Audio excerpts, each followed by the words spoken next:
Okay, this one is for the money. So we were trying to do a Ustream, and we had about 3 or 4 false starts. So this beginning is going to be very well rehearsed, but this is such an important topic, human trafficking, both sexual exploitation and labor trafficking, that I just had to do this. So we're going to record this on my hard drive, and I'll upload it to YouTube and all the rest later on. So earlier today, I interviewed Chris, outreach worker for Urban Peak, and there were some kids here that were being exploited by labor trafficking. New to me. I mean, it wasn't new to me. My first homeless shelter that I lived in was closed down by the FBI because they farmed us out of slave labor. And as a homeless person, nobody would listen to me, which is part of the reason that We Are Visible project, which will launch soon, is going to come up. Anyways, so Chris started talking about you and that you're the outreach for human trafficking in this area. And this is Praxis, and this is Stephanie Bell, and you are the outreach worker. The outreach and community organizer. Okay, I know this is the 4th time, but please tell me. I mean, it's such an important subject here, and what you're doing is very unique. Please tell us what Praxis does. Yeah, so Praxis is technically an anti-human trafficking organization. What makes us really unique as an anti-human trafficking organization is that we focus on youth here in the U.S. So we focus on youth ages 14 to 24 who are from the U.S., who are citizens or lawful permanent residents of the U.S.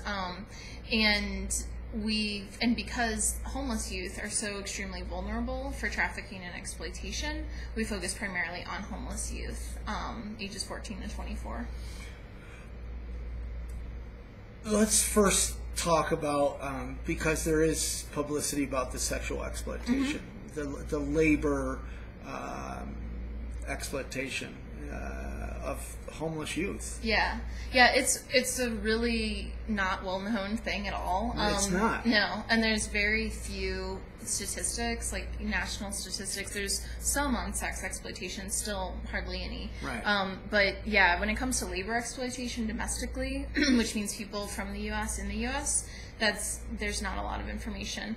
But what that usually looks like in terms of what we see is we see a lot of, the vast majority of what we see are what we term magazine crews.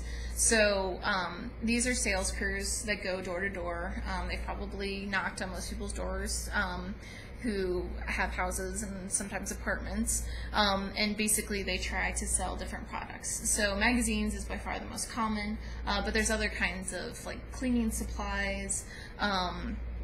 We have some that gather petitions, so they have people sign petitions, either door to door or in malls and different places like that, but usually door to door. And just to be clear, like not all of these are labor exploitation or human trafficking situations. Some of them could be, fairly legit. I don't know if you'll get the product that you order, but they don't necessarily exploit or abuse the workers, but some of them can be really horrible, and lots of times workers are forced to commit violence on other workers, and that's how sort of like the pecking order is maintained. Right. So from what I gather from what I've learned today, I'm a homeless kid. I'm out on the streets. I see a flyer or somebody tells me, because they get a commission to recruit. So I sign up, then what happens? So then lots of times what happens is you sign a contract oftentimes. Sign a contract. Yeah, and usually it's as an independent contractor. And they are very specific usually with not having minors, because just in terms of wanting people who can sign a contract legally, all of those kinds of things, it's much better to have someone who's 18 or over. And also usually the ads are like really sexy, you know what I mean? It's like, go travel the country, party, make lots of money, stay in hotels. Yeah, exactly. Somebody on Facebook or Twitter, I forget earlier, I watched the earlier interview with Chris where we were talking about this subject, and he looked in his local paper and there was ads You know, travel, glamorous, make all this money. You know. Yeah, and you see them on light posts, and I mean, all over the place. Yeah. So now what happens? I come in, I sign a contract. So sign a contract, then often you're sent on a bus somewhere else. So, you know, usually it's like, oh, well, the company is based in, you know, Seattle, and then you're sent on a Greyhound bus in Seattle. And then oftentimes what's not said is that, like, that Greyhound bus that you just took, like, that's coming out of your salary. Right. So lots of times people end up in debt bondage situations where things like the hotel room that they share with 6 other people and probably sleep on the floor if they did not sell the most that day, you know, that's like $60 taken out of their, you know, their salary every night. And it depends on the crew too. Like, nothing I'm saying is universal to all crews. Right. It varies tremendously. But so people end up in major debt bondage situations. They often end up not even having enough to, like, eat every day, or like they have enough to buy like one meal at McDonald's every day, and that's it. So yeah, I mean, that's but people are moved constantly. So you stay in, you know, usually there's lots of times in what I've seen, like, there's multiple drops a day. So, you know, you spend 3 hours in this subdivision, and then you get picked up at this time at this location, and then you go another 3 hours at some other place. And oftentimes people are kept places that are not conducive to being able to, you know, even try to get help if they want. So in addition to being moved to all these places where you aren't familiar with, so it's not like you have the local resources that you might have otherwise at your disposal, it's also, like, you know, out in, like, suburbia or different places where it's just hard to even walk places to get to, you know, if you did need help. Right. And so, and then it can... And then who's going to be, like, even in my situation, when I was in a homeless shelter that was abusing us, labor, I didn't even know I had a term, labor trafficking, it makes sense now. Nobody believed me. Yeah, and, you know, now I can say, well, the FBI finally came and shut it down for a lot of different reasons, but nobody, not even my own parents believed me. Well, and even with, like, law enforcement, it's difficult because, so the FBI investigates some of these situations, but they need a call from local law enforcement in order to even start an FBI case. And local law enforcement, when you say, like, human trafficking, like, that's kind of this, you know, it's hard lots of times for local law enforcement to, like, file a case for human trafficking, right? Like, they want, like, okay, well, someone, and I've actually had law enforcement say this exact thing to me, like, you tell me that someone punched someone in the nose at this location at this time, and I'll do a case. But, you know, just saying, like, that there's these people and they're exploiting these other people, you know, like, I really can't do much with that. And so a lot of this stuff ends up getting not reported, and by the time we end up with a lot of the youth, like, they just want to go home, you know, and lots of times they don't even have real, I mean, it's not like they necessarily have family or parents to go home to, but they just want to be somewhere familiar and don't want to be, you know, living out of shelters and motel rooms and all that kind of stuff. And so they really don't even want to participate with law enforcement on that, you know, even if, because it's just such an involved process. So let's talk about the other side, sexual exploitation of youth, of homeless youth, because we hear of girls and boys from other countries and everything else, but you know, for homeless youth, and I've talked about this, I don't know how many people listen, but it's survival sex. Often, I mean, it's not the normal form of, you know, prostitution, but in a way, it's still human trafficking, because you have a kid out on the streets that's going to do something sexual to get some kind of favor so that they can survive, whether it be housing or food or water or ride or whatever. So, you know, here's a girl and a boy out of streets. What happens? How does this... Yeah, well, so it's interesting because definitely there's more of a focus on sexual trafficking, even within homeless youth. Like, if you know, Google, like, survival sex with homeless youth, I mean, there's definitely a lot more that's going to come up than, like, labor trafficking, labor exploitation. But at the same time, there's still not a lot out there. There are some national statistics. So, like, within 48 hours of leaving home and becoming homeless, 1 in 3 homeless youth will be recruited by a pimp. Which is just a huge number. And it's definitely, we see that that pimps recruit people who are the most vulnerable. So the people who are, you know, FOB, fresh off the bus, are going to be the people who are most vulnerable. Right. And so, you know, we do a lot of our street outreach, which I do lots of times in conjunction with Urban Peak, focuses at bus stations and different places like that, and even the local ones, as well as just all the areas that homeless youth hang out. But I mean, definitely people know that homeless youth are extremely vulnerable and that it's really easy to exploit them. And as you said, no one's really going to do anything.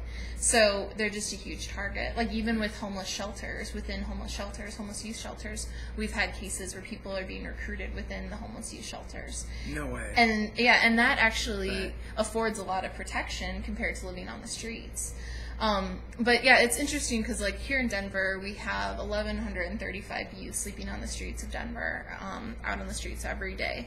And I mean, a lot of those are going to be exploited and trafficked. And it happens to, lots of times people always think of this as, you know, as girls, as only affecting girls. It does affect girls a lot. It also affects boys a lot. In the most recent survey, it was 55%. People who identified as male. It also really disproportionately affects transgender youth.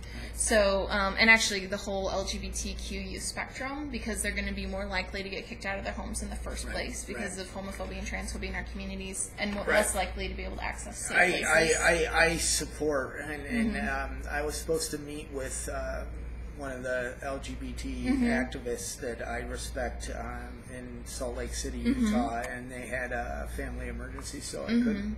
So if you're watching this and you're in homeless services around the country and you work in LGBT youth, I'd like to connect. I really want to tell that story because they're persecuted.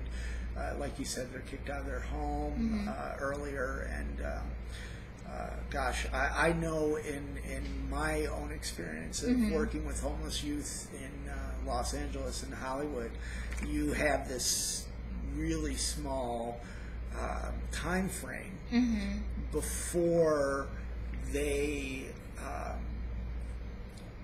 are picked up by a pimp or whatever. The other thing that people don't see, and it was more so back when, 10 years ago, I mean, it's the same issue and the same amount of kids, maybe more, but it's not the same look. I mean, you would see what I call gutter punk kids. And they have the piercings and they got the head and that, and you'd say, you'd have your typical Midwest housewife that would say, oh, they're rebellious kids. No, that is survival. Because if the little girl can put earrings all over her face and punk out, she's not worth the money. And then the pimps leave them alone. And then there's this subculture of piercers, apprentice piercers, because that stuff's expensive.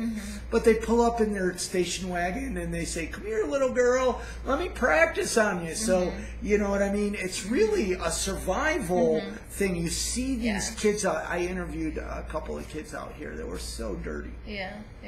So dirty, but that's part of the culture to survive. And I think that's part of like what a lot of middle class folks really don't get about like street culture, is that there's a lot of things, even within talking about human trafficking and exploitation, like there's a lot of things that from like a middle class perspective would be like, oh, that's trafficking, that's pimping, that's all this stuff. But a lot of people are doing these things purely for survival. And if you have a street family, and like here we see a lot of juggalo kids is kind of the new, that we see a lot of. You'll have to explain that. Oh, it's like kids who are followers of Insane Clown Posse, and they've got little Hatchet Man like tattoos and necklaces and stuff like that. But anyways, and so even with that, like we see a lot of people who create street families to survive, but part of street culture is that you got to hustle to like earn your keep, and so lots of times that is people getting pimped out. But it's also one of those things where like for people like myself who've never been homeless, like I kind of have to check myself in terms of, well, what am I thinking about this, and how much is that informed by my perspective? You know what I mean? And I don't think anyone should be exploited or trafficked, but also understanding that people do what they have to do to survive, and how can we support them so that they can, get their survival needs met without involving exploitation or trafficking. Oh my gosh. Okay, so we've discussed labor trafficking, and we discussed survival sex, the business side of human trafficking. I'm a homeless girl or boy out there, and a pimp picks me up. What happens? I mean, I think it depends a lot on. I think it depends a lot. So pure survival sex, I mean, in terms of technical terms, is considered, if the person is a minor, it's considered the sexual exploitation of a child. It's not, if you do not have a pimp, it's not considered, it's not necessarily considered human trafficking by the legal definitions, which is problematic. So, so it depends on like what the situation is. But if you have a pimp, you know, lots of times there's major grooming that goes on. There's major initiation that goes on. So, taking like a heterosexual example, like oftentimes a pimp will be someone's boyfriend, you know what I mean? And so he'll kind of like, you know, if this is a young woman or young girl, like he'll kind of seduce her and he'll become her boyfriend and all these other things. Seen that, actually. Yeah, and then lots. Yeah, we see a lot too. And then lots of times, you know, we'll be like, well, if you really love me, you'll do this for me. And then that's oftentimes how it starts. Other times it starts much more brutally. I mean, there's just lots of different, I mean, you can think about all the different ways. If I wanted to control someone, how would I do that? Right. And some of the things are really brutal. Some of the things are things like gang rape, or then the person, you know, has like, just has so much shame and like guilt around stuff that's happened. And lots of times we don't help with that in terms of how we interact with people. That, you know, and other times like having a child with a pimp is going to be a huge way that someone can control someone else. Connection.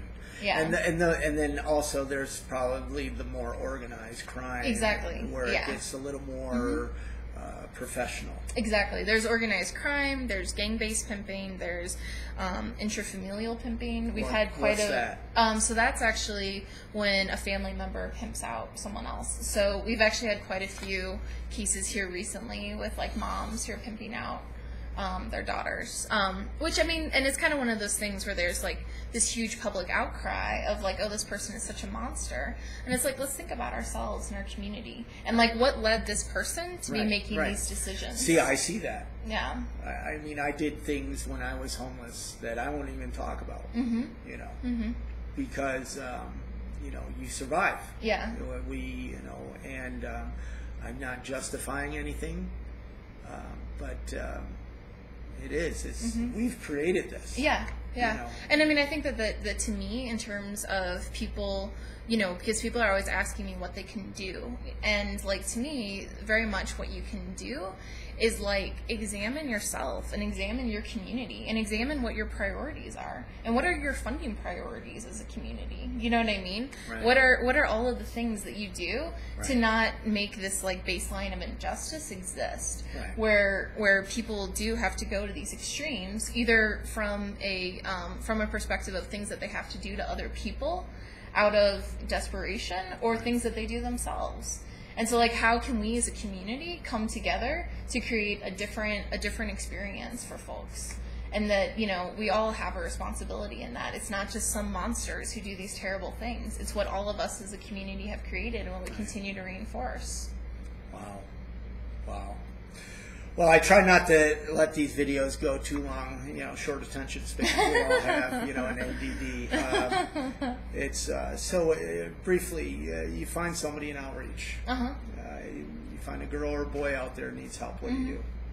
It depends. I mean, we're a harm reduction based organization, so we really believe that people should just be as safe and cared for in whatever situations they're in, and we support them in that. It's a good belief. Yeah, and and so people really lead the process with us. Right. So what happens is whatever their highest priority is then. Well, for instance, the kids we saw earlier was a bus ticket. It could be as simple as that, or a lot more complex, especially if they can't go home. Yeah. So, how do people support you? I mean, I know, first off, I have to give this disclaimer, is that I highly believe that you find organizations in your community and support them.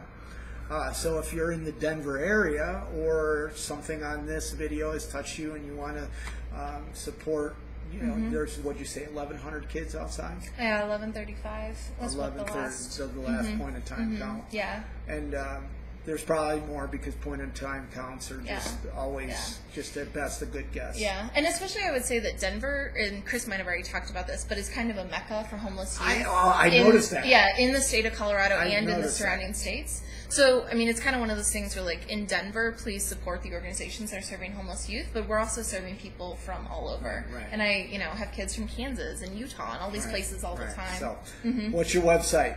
Our website is www.praxis, which is praxus.org. And you can donate on the website. There's also a thing for different volunteer opportunities. Definitely financial support, I would say, is what keeps us going as an organization, is what's most needed. And but we appreciate wake up calls in your own community. Exactly. This has been an awesome interview. Yeah. Thank you for taking the time. Much. Thank you for putting up with the tech. And all of you guys that are watching this, I mean, it was meant to be, I guess, on YouTube or wherever I'm going to house this. But I apologize for everybody who's trying to watch live. I wish this is one of the very powerful subjects. And I wish we could have done it live. So, anyways, thank you very much. Thank you so much. Part of getting old, you all got to have glasses.